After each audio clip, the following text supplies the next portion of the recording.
Alright, well, try not to judge me here, but I've gone my entire life without knowing that something like this even exists. I'm Dustin with Parts Doctor, and today I'm going to show you something so incredibly simple yet useful for this Whirlpool dryer. And this isn't just for Whirlpool. A lot of manufacturers have something similar to this. So I'm going to show you exactly how to use it, how to install it, and why maybe you just might need something like this in your house. Stay tuned.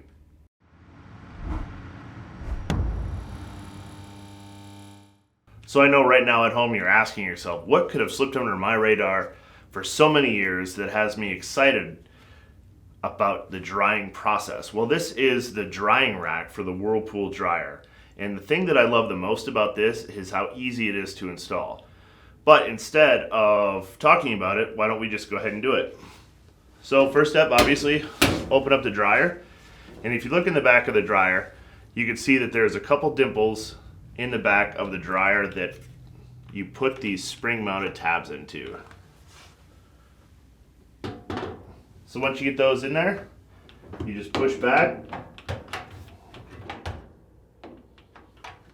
Just like that, it's installed and ready to use. Now you might be screaming at your screen right now, well, that's not going to work. As soon as the dryer turns on, that thing's going to tumble and clunk all over the place. Well, what if I told you the back wall of the dryer doesn't actually rotate with the drum?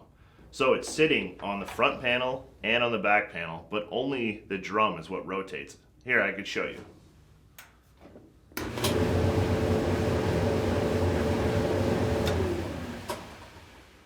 So you can understand the concept here. You just throw whatever you want on here, and soon it'll be dry without tumbling or maybe getting damaged.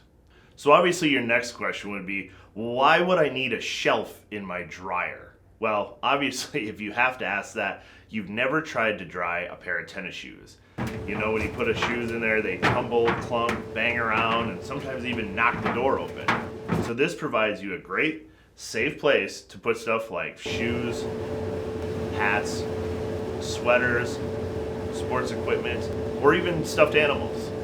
To purchase a rack for your dryer, head over to partsdoctor.com and enter the model number from your appliance to see a list of genuine manufacturer-approved parts that are compatible with your specific appliance. A tumbling dryer cycle can be like an MMA fight for your favorite clothes, so this easy-to-install rack can be a safe haven for your go-to get-up. Whirlpool recommends that this rack only be used on time-dried cycles and to be sure that nothing is hanging in between the grates or over the sides of the rack. Are you worried about items containing foam, plastic, rubber, or other material that shouldn't be subject to the heat of the dryer? Use an air-only setting and cut your line drying time down drastically.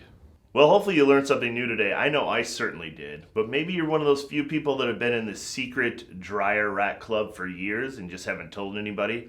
If so, what do you like to use your dryer rack for? Throw it down in the comments below. I had a lot of fun making this video, and I hope you had a lot of fun watching. I'm Dustin with Parts Doctor, and until next time, thanks for watching, and we'll see you later.